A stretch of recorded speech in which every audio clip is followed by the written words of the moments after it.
नमस्कार दोस्तों, सभी को राम राम। आप लोग कैसे हो? सभी को गुड मॉर्निंग, सत श्री अकाल। जैसा कि आपको पता है कि संगीत सुनकर ज्ञान नहीं मिलता, संगीत सुनकर ज्ञान नहीं मिलता, मंदिर जाकर भगवान नहीं मिलता, मंदिर जाकर भगवान नहीं मिलता। पत्थर तो इसलिए पूजते हैं लोग, पत्थर तो इसलिए पूजते हैं लोग क्योंकि विश्वास के लायक इंसान नहीं मिलता, क्योंकि विश्वास के लायक इंसान नहीं मिलता। तो हम लोग पढ़ रहे थे राजस्थान का भूगोल, और राजस्थान के भूगोल के अंदर हम पढ़ रहे थे आंतरिक प्रवाह की नदियां। कौन सी नदियां पढ़ रहे थे? आंतरिक प्रवाह की नदियां पढ़ रहे थे। एक बार मैं आपको पुनः बता दूं कि राजस्थान के प्रवाह तंत्र को 3 भागों में विभाजित किया गया है। कितने भागों में? 3 भागों में विभाजित किया गया है। एक है अरब सागर का अपवाह तंत्र। कौन सा है? अरब सागर का अपवाह तंत्र। और दूसरा है बंगाल की खाड़ी का अपवाह तंत्र। तो तीसरा कौन सा है गुरुजी? तो तीसरा है मुना आंतरिक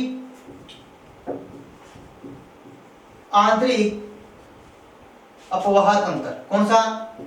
आंतरिक अपवाह तंत्र।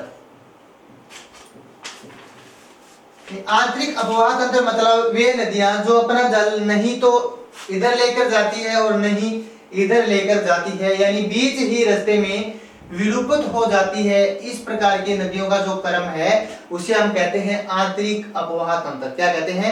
आंतरिक अपवाह तंत्र कहते हैं। यानी नहीं तो अपना जल बंगाल की खाड़ी की ओर लेकर जाती है और नहीं अपना जल अरब सागर की ओर लेकर जाती है, यानी बीच ही रास्ते में वे विलुप्त हो जाती है। इस प्रकार की नदियों को का जो क्रम है उसे हम कहते हैं आंतरिक अपवाह तंत्र। क्या कहते हैं? आंतरिक अपवाह तंत्र। यानी वे नदियां जो प्रत्यक्ष व अप्रत्यक्ष रूप से अपना जल किसी सागर या महासागर तक नहीं ले जा पाती है, इस प्रकार की नदियों को कहते हैं आंतरिक प्रवाह की नदियां। तो आंतरिक प्रवाह की नदियों के अंदर हमने सबसे पहले पढ़ा था कि घग्गर नदी को, और इसके बाद में हमने पढ़ा कौन सी नदी को? कांकरी नदी। और इसके बाद में हमने पढ़ा कांतली नदी। और इसी के क्रम में हमने पढ़ा साबी नदी, मेंथा नदी, रूपनगढ़ नदी और रूपारेल नदी। इन आंतरिक अपवाह तंत्र में हमने इन नदियों की चर्चा की है।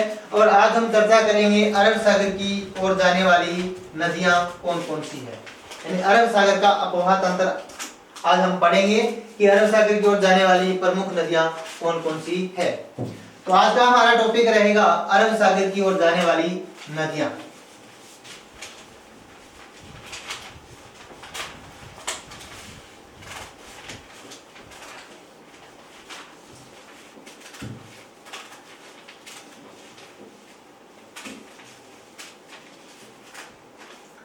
अरब सागर की नदियां टॉपिक क्या है?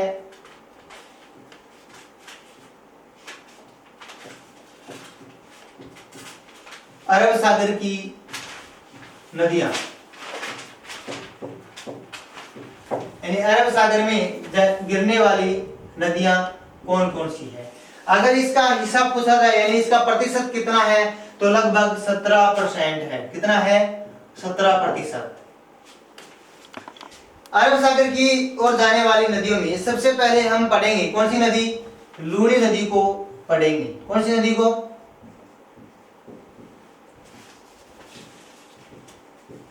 लूणी नदी। सबसे पहले हम बात करेंगे कि लूणी नदी का उद्गम कहां से होता है। किसकी बात करेंगे? उद्गम की बात करेंगे कि लूणी नदी का उद्गम कहां से होता है। वह इससे पहले उद्गम के स्थान पर लूणी नदी को क्या कहा जाता है? नागपाड़ से एक नदी निकलती है, नागपाड़ से एक नदी निकलती है, उस नदी का नाम होता है सागरमती नदी। कौन सी नदी? सागरमती नदी। और इधर पुष्कर की पहाड़ियों से एक नदी निकलती है, उस नदी का नाम है सरस्वती नदी। कौन सी नदी? सरस्वती नदी।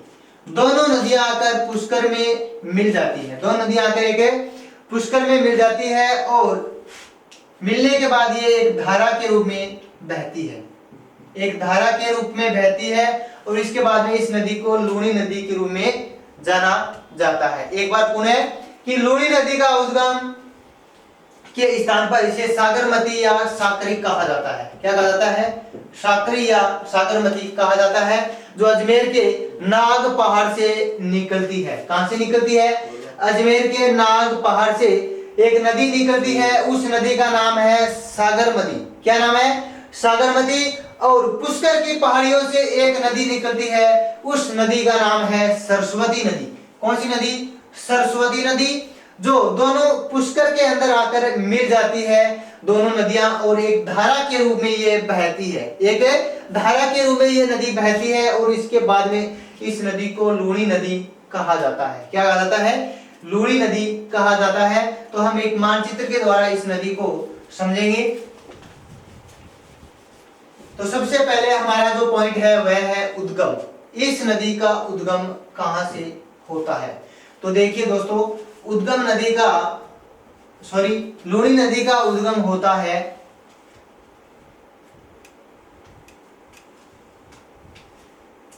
अजमेर जिले के नाग पहाड़ से। अजमेर जिले के नाग पहाड़ से किस नदी का उद्गम होता है? लूणी नदी का उद्गम होता है। इसके बाद में यह नदी यहां से निकलने के बाद अजमेर जिले से बहती हुई इसी नदी के किनारे एक झील स्थित है और उस झील का नाम है अन्ना सागर झील। कौन सी झील है? अन्ना सागर झील है।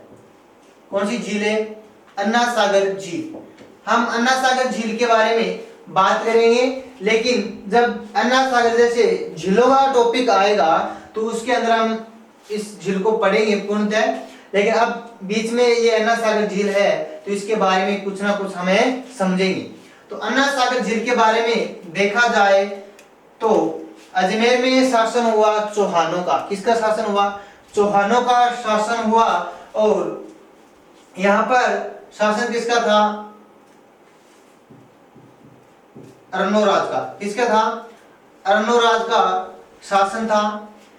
कहते हैं कि इसके समय तुर्कों का बार बार आक्रमण हो रहे थे। किसके? तुर्कों का बार बार आक्रमण हो रहे थे। तो इधर है तारागढ़ की पहाड़ियां और इधर है पुष्कर की पहाड़ियां। क्या है? पुष्कर की पहाड़ियां। इधर से तुर्कों की सेना आ रही थी, इधर से तुर्कों की सेना आ रही थी और इन दोनों के बीच में इन सेनाओं को चंगी तरह से घेर लिया था। क्या घेर लिया? चंगी तरह से इन सेनाओं को घेर लिया। और राजा ने आदेश दिया कि इनको, जनता ने कहा कि क्या करें, तो राजा ने आदेश दिया कि काट डालो। क्या करो? काट डालो। तो यहाँ पर जो तुर्क सेना थी उनको काट काट कर यहाँ पर डाल दिया गया। क्या कर दिया गया? डाल दिया गया। और काटने के बाद यह जो धरती थी वह उनके खून से लाल हो गई थी, यानी उसके खून से लाल हो गई थी। उसको साफ करने के लिए, यानी लाल रंग से लथपथ धरती को साफ करने के लिए अर्णोराज ने की झील का निर्माण करवाया था, अन्ना सागर झील का निर्माण करवाया था। तो एक प्रश्न यहीं से आपका बनता है कि खून से लथपथ धरती को साफ कराने के लिए किस झील का निर्माण करवाया गया? तो अन्ना सागर झील का निर्माण करवाया गया। किसके द्वारा करवाया गया? अर्णोराज के द्वारा करवाया गया 1937 ईस्वी में। कब करवाया गया? 1137 ईस्वी। 1137 ईस्वी में अन्ना सागर झील का निर्माण करवाया गया था। क्यों करवाया गया था? क्योंकि तुर्कों का यहाँ पर काट दिया गया था तुर्कों को। तो यहाँ पर जो लथपथ भूमि थी, यानी जो खून से रंगी हुई भूमि को साफ करने के लिए अन्ना सागर झील का निर्माण करवाया गया था। अन्ना सागर झील के बारे में हम लोग और पढ़ेंगे कि अन्ना सागर झील के पास किनारे बजरंगगढ़ की पहाड़ियां स्थित है। कौन सी पहाड़ियां? बजरंगगढ़ की पहाड़ियां स्थित है। और यहाँ पर एक किसका मंदिर है? बालाजी का मंदिर है। किसका? बालाजी का प्रसिद्ध मंदिर है। तो बजरंगगढ़ की पहाड़ियां इस झील के किनारे स्थित है। इसके बाद में हम चर्चा करें तो इसी झील के किनारे दौलत बाग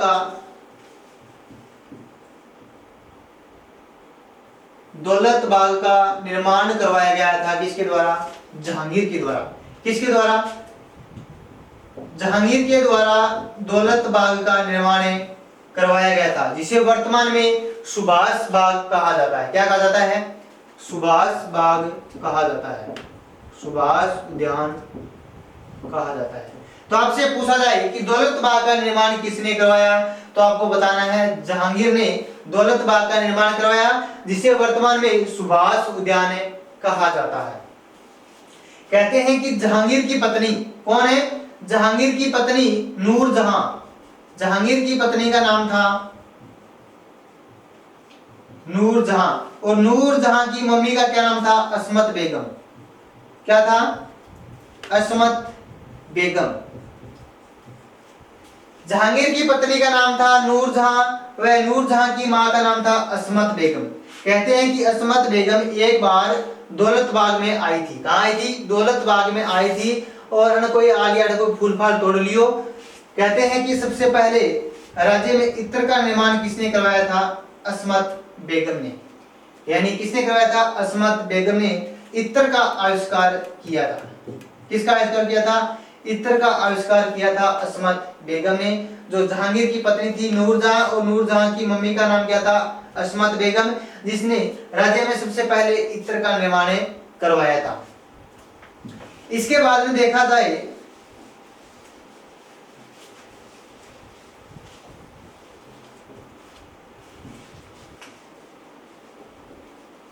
इसी के किनारे ही जहांगीर ने चश्मा ए नूर झरने का निर्माण करवाया था। किसका? चश्मा ए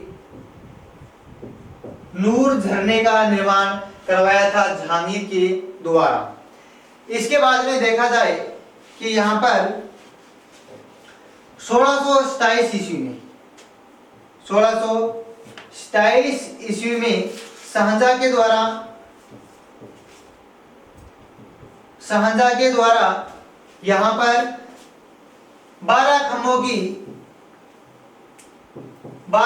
की 5 बारादरी का निर्माण करवाया था। 12 हैदरी का निर्माण करवाया था शाहजहां ने 1627 ईस्वी में 12 खंभों की 5 बारादरी का निर्माण करवाया था। तो हमने देखा कि अन्ना सागर झील का निर्माण अर्नोराज ने करवाया था 1137 ईस्वी में, और दौलत बाग का निर्माण करवाया था किसने? जहांगीर ने करवाया था, जिसे वर्तमान में क्या कहा जाता है? सुभाष उद्यान भी कहा जाता है।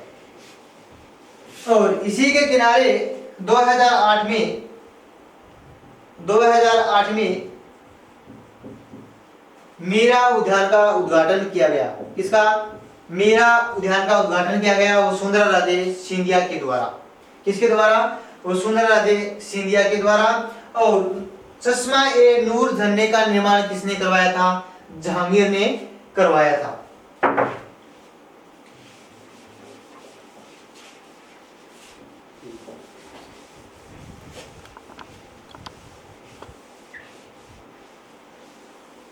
तो ये थी अपनी अन्ना सागर झील। इसके बाद में हम देखेंगे कि ये नदी है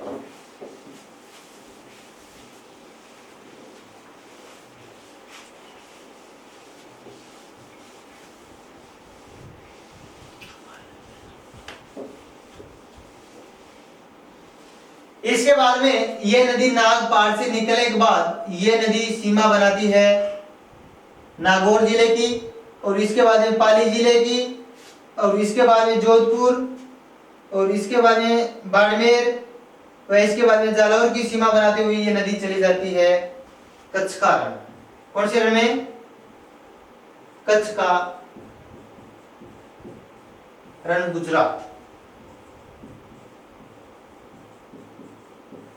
गुजरात तक चली जाती है। यानी नागपाड़ से एक नदी निकलती है, उस नदी का नाम है लूणी नदी। क्या नाम है? लूणी नदी नाम है, और इसके बाद में ये नागौर जिले की सीमा बनाती है, और इसके बाद में ये पाली जिले की सीमा बनाती है। इसके बाद में जोधपुर जिले की सीमा बनाती है। इसके बाद में बाड़मेर, और इसके बाद में जालौर जिले की सीमा बनाते हुए ये नदी चली जाती है गुजरात के कच्छ का रण। तो अजमेर के नागपाड़ से एक नदी निकली, उस नदी का नाम लूणी नदी, और नागौर में बहने के बाद ये नदी पाली जिले में जाती है। पाली जिले की सीमा बनाते हुए ये नदी जोधपुर जिले की सीमा बनाती है। इसके बाद में बाड़मेर जिले की सीमा बनाती है। इसके बाद में जालौर की सीमा बनाती है। हम देखते हैं कि सबसे पहले कि इस नदी का उद्गम, तो उद्गम के बारे में हमने पढ़ा है कि इस नदी का उद्गम होता है अजमेर के नाग पहाड़ से। कहां से होता है? नाग पहाड़ से। अब बात करें वेदों में, वेदों में इस नदी को कहा गया है लवणवती नदी। क्या कहा गया है? लवणवती नदी कहा गया है। जबकि कालिदास ने इस नदी को अंतसलिला कहा है। क्या कहा है? अंतसलिला कहकर पुकारा है। तो वेदों में इस नदी को लवणवती नदी कहा गया है, वह कालिदास ने इस नदी को अंतसलिला के नाम से पुकारा है।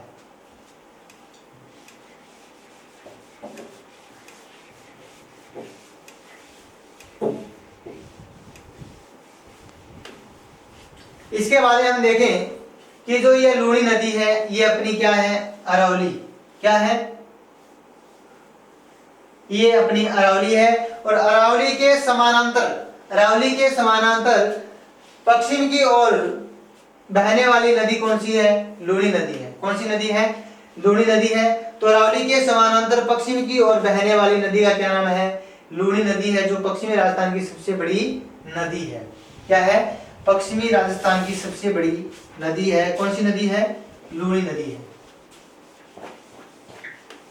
तो वेदों में इस नदी को लवणवती कहा गया है, और कालिदास ने इस नदी को अंतसलिला कहकर पुकारा है। क्या कहकर पुकारा है? अंतसलिला कहकर पुकारा है।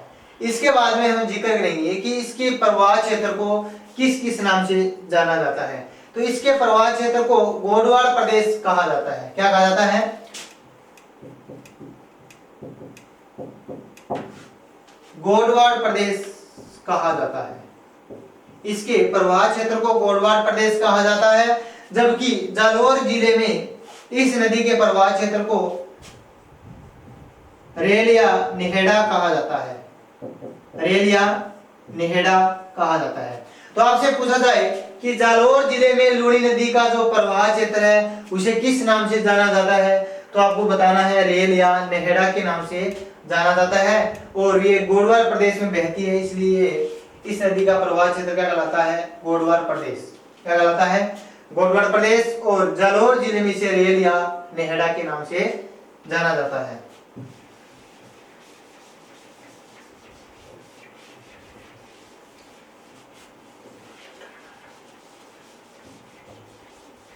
तो अजमेर जो ये लूणी नदी है यह मुख्यतः 6 जिलों में बहती है: अजमेर, नागौर, पाली, जोधपुर, बाड़मेर, जालौर। तो आपसे पूछा जाए कि लूणी नदी का प्रवाह क्षेत्र कितने जिलों में है, तो आपको बताना है 6 जिलों में: अजमेर, नागौर, पाली, जोधपुर व बाड़मेर व जालौर। 6 जिलों में ये नदी प्रवाह करती है।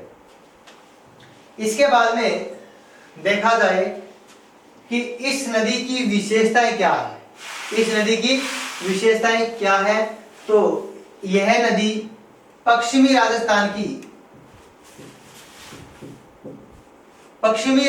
की सबसे बड़ी नदी है। पश्चिमी राजस्थान की सबसे बड़ी नदी है। वह अरावली के समानांतर पश्चिम में जाने वाली नदी है। ये जो सबसे बड़ी नदी है, यानी अरावली के समानांतर गुजरने वाली पश्चिम की ओर जाने वाली कौन सी नदी है? लूणी नदी है। कौन सी नदी है? लूणी नदी है।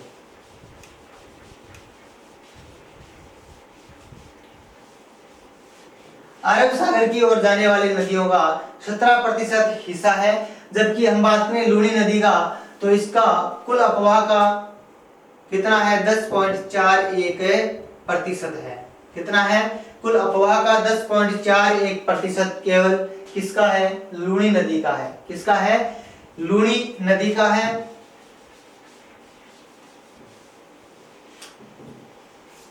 इसके बाद हम देखेंगे कि लूनी नदी की सहायक नदियां कौन कौन सी है। क्या देखेंगे लूनी नदी की सहायक नदियां। लूनी नदी की सहायक नदियां इस नदियों की क्या है ट्रिक है बहुत ही गजब ट्रिक है। लूनी नदी की जो सहायक नदियां हैं और इसकी ट्रिक क्या है कि सासू जली खुजली चली बाम लगाई। सासू जली खुजली चली बाम लगाई। क्या लगाई बाम लगाई। सीधी सी बात है कह तो बीननी जलाए या फिर सासू जलाए दोनों एक तो पक्की जलाए यानी सासू जली खुजली चली बाम लगाई।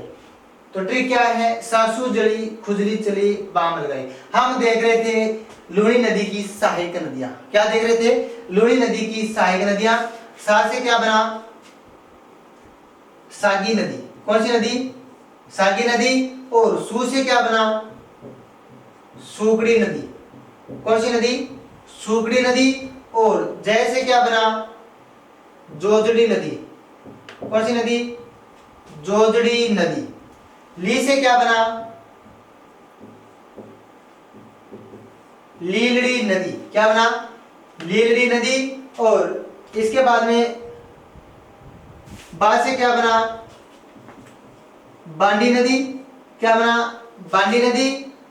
और तो यह है इस लूनी नदी की प्रमुख सहायक नदियां सागी नदी सूगड़ी नदी जोजड़ी नदी लीलड़ी नदी बांडी नदी और मैं से मीठड़ी नदी। कौन सी नदी मीठड़ी नदी।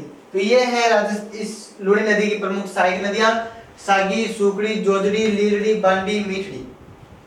सागी सूगड़ी जोजड़ी लीलड़ी बांडी मीठड़ी यानी सासू जली खुजली चली बाम लगाई। क्या है सासू जली खुजली चली बाम लगाई।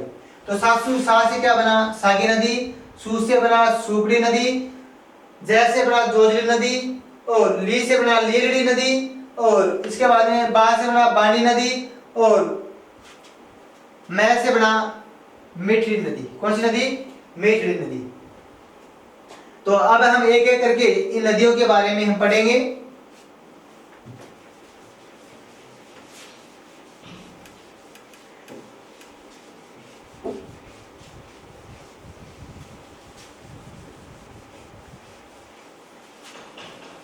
तो सबसे पहले हम पढ़ेंगे कौन सी नदी जोजड़ी नदी। सबसे पहले हम पढ़ेंगे जोजड़ी नदी।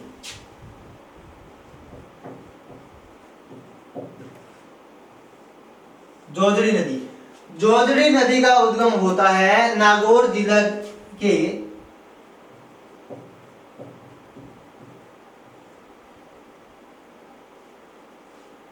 पोडलू गांव से।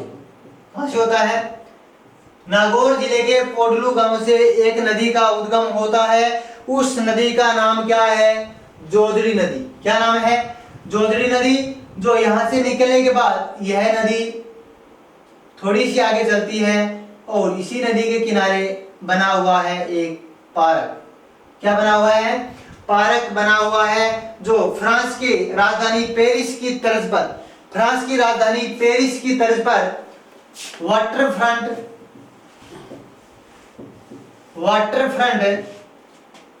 पर्यटन स्थल स्थापित किया गया है। क्या किया गया है वाटरफ्रंट पर्यटन स्थल स्थापित किया गया है।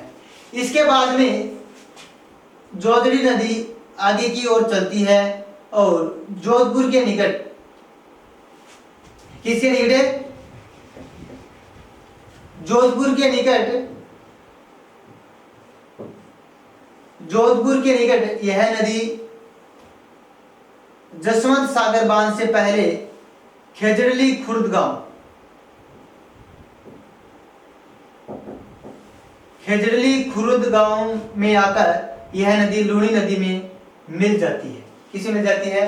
लूणी नदी में मिल जाती है। यहीं से एक विशेषता यह है कि लूणी नदी की अन्य सहायक नदियां कहां से? अरावली से निकलती हैं, और एकमात्र ऐसी नदी है जो अरावली से नहीं निकलती है, और एकमात्र ऐसी नदी है जो लूणी नदी के दाईं ओर से निकलती है। तो आपसे पूछा जाए कि लूणी नदी में गिरने वाली, दाएं ओर से गिरने वाली नदी कौन सी है? जोजड़ी नदी है। कौन सी नदी है? जोजड़ी नदी, जो अजमेर के नागौर जिले के पोटलू गांव से निकलती है, थोड़ी सी आगे चलती है। जोधपुर के पास इस नदी पर वाटर फ्रंट पर्यटन स्थल, जो फ्रांस की राजधानी पेरिस की तर्ज पर इसे बनाया गया है, और इसी क्रम में ये नदी आगे चलती हुई, ये नदी जोधपुर के पास जसवंत सागर बांध, कौन सा बांध है? जसवंत सागर बांध,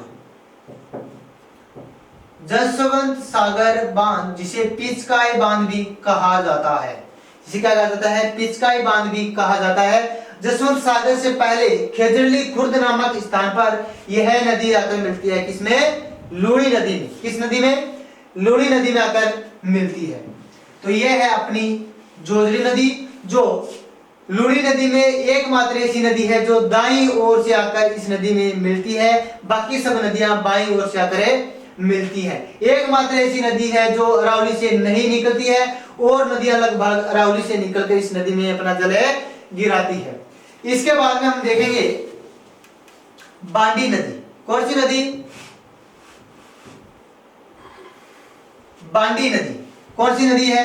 बांडी नदी। बांडी नदी पाली जिले के हेमावास की पहाड़ी से निकलती है। पाली जिले के हेमावास की पहाड़ी से एक नदी निकलती है। उस नदी का नाम क्या है? बांडी नदी। क्या नाम है? बांडी नदी। बांडी नदी निकलती है, और यह नदी यहां से निकलने के बाद यह नदी लूणी नदी में जाकर मिल जाती है। कहां पे मिल जाती है? लूणी नदी में जाकर मिल जाती है, और इसी नदी पर हेमावास बांध बना हुआ है। क्या बना हुआ है? हेमावास बांध बना हुआ है। और इस नदी के पानी को रोककर, बांडी नदी के पानी को रोककर किसका निर्माण करवाया गया था? फोय सागर झील का निर्माण करवाया गया था। कब करवाया गया? 1891 व 92 ईस्वी के मध्य फोय सागर झील का निर्माण करवाया गया था। तो इसी पर बांडी नदी पर हेमावास बांध बना हुआ है। इसके बाद में हम चर्चा करें किस नदी की? सूखड़ी नदी की। कौन सी नदी है? सूखड़ी नदी। और सूखड़ी नदी निकलती है पाली जिले के देसूरी की पहाड़ी से। यह नदी निकलती है। कौन सी नदी? सूखड़ी नदी। कौन सी नदी? सूखड़ी नदी निकलती है। और इसके बाद में यह नदी जालौर में बहती हुई, कहां पर बहती हुई? जालौर में बहती हुई यह नदी चली जाती है बाड़मेर के पास। यह नदी किस में मिल जाती है? लूणी नदी में मिल जाती है। कौन सी नदी? सूखड़ी नदी।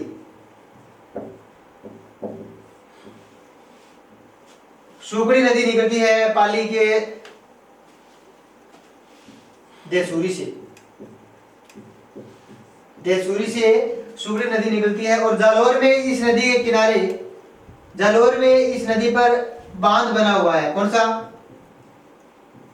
बांकली बांध। कौन सा बांध है? बांकली बांध। इसे कहते हैं नेले पर देला। क्या कहते हैं? नेले पर देला। यानी नाम क्या है? सूखड़ी। नाम क्या है? सूखड़ी। और बांध का नाम क्या है? बांकली। जालौर के बांकली गांव में ये बांकली बांध बना हुआ है। क्या बना हुआ है? बांकली बांध बना हुआ है। तो हेमावास बांध बना हुआ है बांडी नदी पर, और बांकली बांध बना हुआ है किस पर? सूखड़ी नदी पर। किस पर बना हुआ है? सुगड़ी नदी पर बना हुआ है। जो सुगड़ी नदी दसूरी पाली से निकलती है, जालौर में बहने के बाद बाड़मेर में समुद्री के पास ये नदी लूणी नदी में आकर मिल जाती है। किस में आकर मिल जाती है? लूणी नदी में आकर मिल जाती है।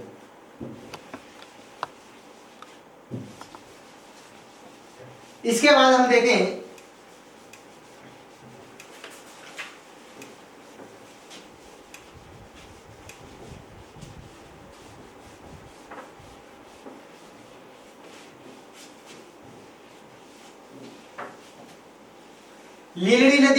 लीलड़ी नदी सोजपाली से निकलती है और ये नदी आकर कहाँ मिल जाती है? लूणी नदी में आकर मिल जाती है। कहाँ मिल जाती है? लूणी नदी में आकर मिल जाती है। इसकी महत्वपूर्ण एक नदी और है जिसका नाम क्या है? जमुई नदी। कौन सी है? जमुई नदी।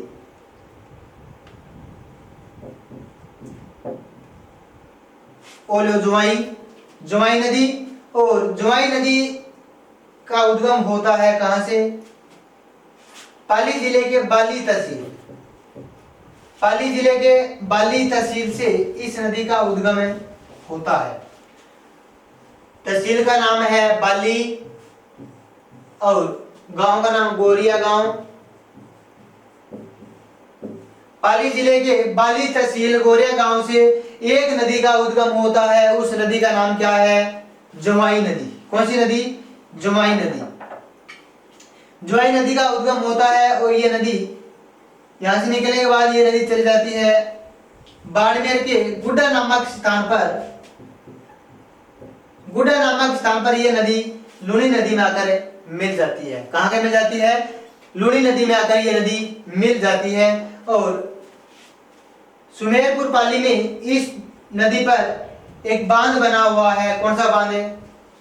जमुई बांध। कौन सा बांध बना हुआ है? जमुई बांध बना हुआ है। क्या बना हुआ है? जमुई बांध बना हुआ है। यानी पाली के गोरिया गांव बाली तहसील से एक नदी निकलती है। उस नदी का नाम क्या है? जमुई नदी। जिस पर सुमेरपुर पाली में जमुई बांध बना हुआ है, जिसे क्या कहते हैं? मारवाड़ का अमृत सरोवर भी कहा जाता है। क्या कहा जाता है? मारवाड़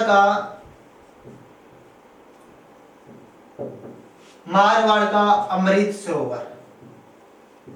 तो मारवाड़ का अमृत सरोवर किसे कहा जाता है? जमुई बांध को कहा जाता है। किसको कहा जाता है? जमुई बांध को कहा जाता है।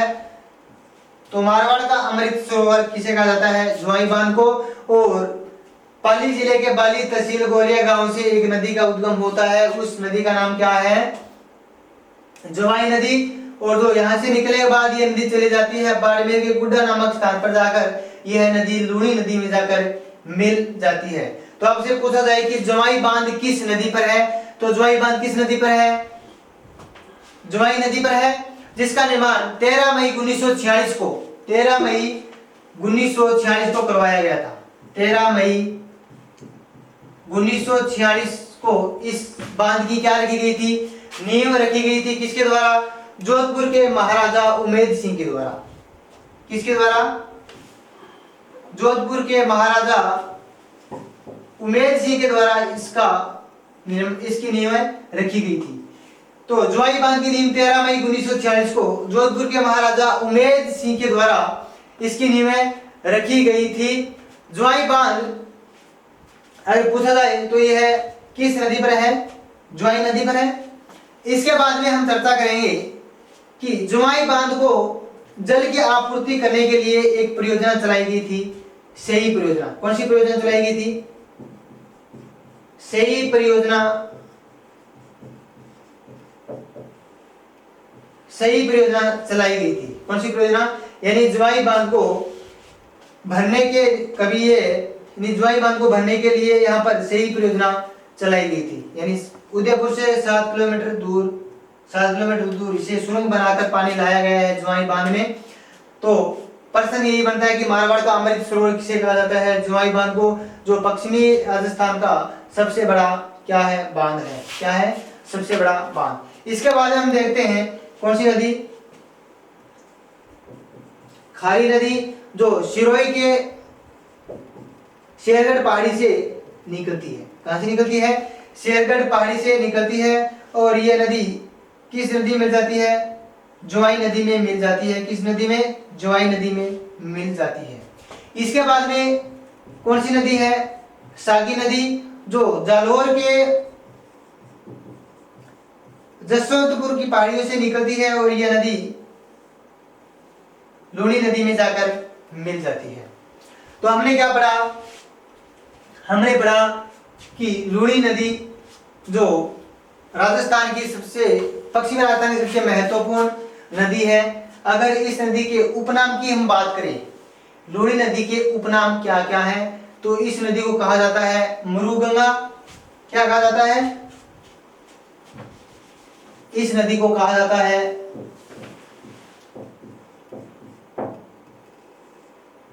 मरुगंगा, मरुआसा, मरुगंगा, मरुआसा व मारवाड़ की गंगा। मारवाड़ की गंगा इस नदी के क्या है? उपनाम है। तो मरुगंगा, मरुआसा, मारवाड़ की गंगा किस नदी को कहा जाता है? लूनी नदी को कहा जाता है। यहां से लेकर यहां तक इस नदी की कुल लंबाई कितनी है? 495 किलोमीटर। कितनी है? 495 किलोमीटर। लेकिन राजस्थान में कितनी है इसकी लंबाई? 330 या 350 किलोमीटर। 330 या 350 किलोमीटर इस नदी की लंबाई है। इस नदी की कुल लंबाई कितनी है? 495 किलोमीटर, जबकि राजस्थान में है 330 या 350 मीटर। इसके बाद में यह नदी यहां से लेकर यहां तक बहती है, यानी यह नदी यहां से लेकर यहां तक बहती है। तो बात यह है कि जब नदी इतनी दूर तक ये बहकर आती है तो इस नदी में अपने साथ लवणीय मिट्टी की मात्रा लेकर आती है, यानी लवणीय पदार्थ इसमें शामिल हो जाते हैं। और बाड़मेर बालोतरा तक इस नदी का पानी क्या होता है? मीठा होता है। बाड़मेर बालोतरा तक, बालोतरा बाड़मेर तक इस नदी का पानी क्या है? मीठा है। और इसके बाद में इस नदी का पानी खारा हो जाता है। क्या हो जाता है? खारा। तो इस नदी को खारी व मीठी नदी भी कहा जाता है। मीठी व खारी, खारी व मीठी किस नदी को कहा जाता है? लूनी नदी को कहा जाता है। मीठी खारी नदी किस नदी को कहा जाता है? लूनी नदी को कहा जाता है। यानी बाड़मेर बालोतरा तक इस नदी का पानी क्या है? मीठा है। इतने जिलों से 6 जिलों से होकर ये नदी प्रवाह करती है और अपने साथ लवणीय पदार्थों की मात्रा इस नदी में मिल जाती है।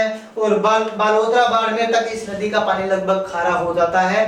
तो आपसे पूछा जाए कि लूनी नदी का पानी कहां तक मीठा है, तो बालोतरा बाड़मेर तक इस नदी का पानी क्या है?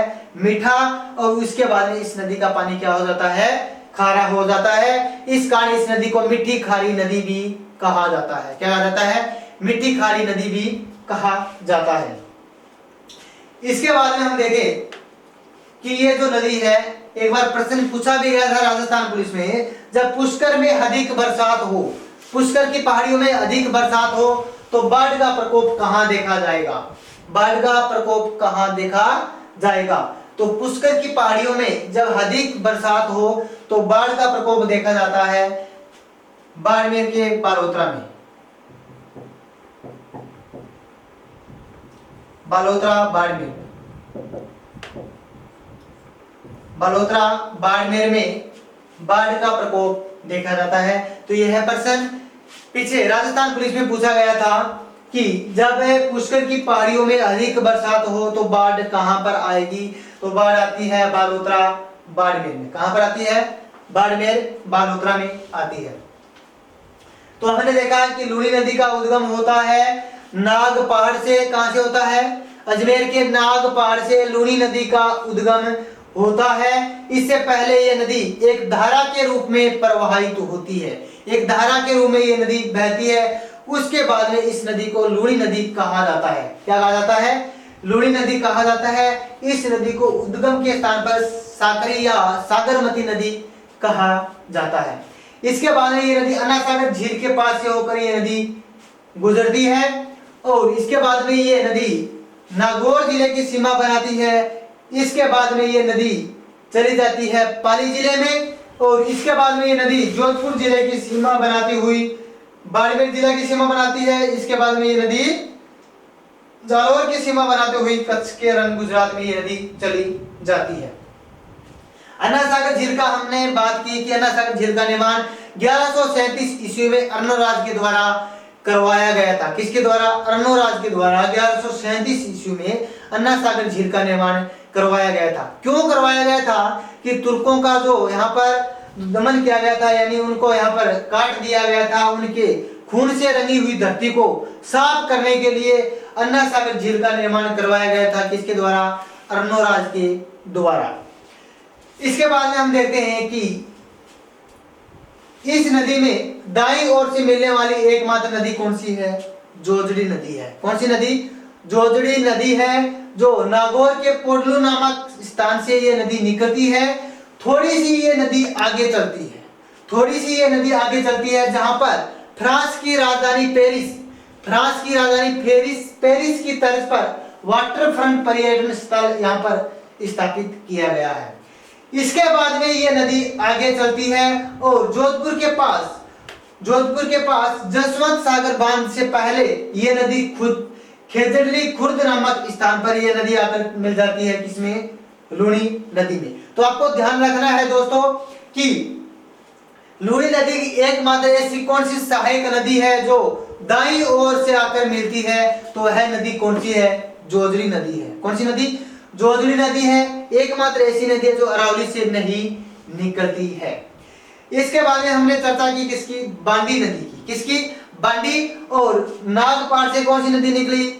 लूणी नदी। और इधर बांडी नदी निकलती है हेमावास पाली से, और जो जिस पर हेमावास बांध बना हुआ है। बांडी नदी को पानी को रोककर अजमेर में फोए सागर झील का निर्माण करवाया गया था।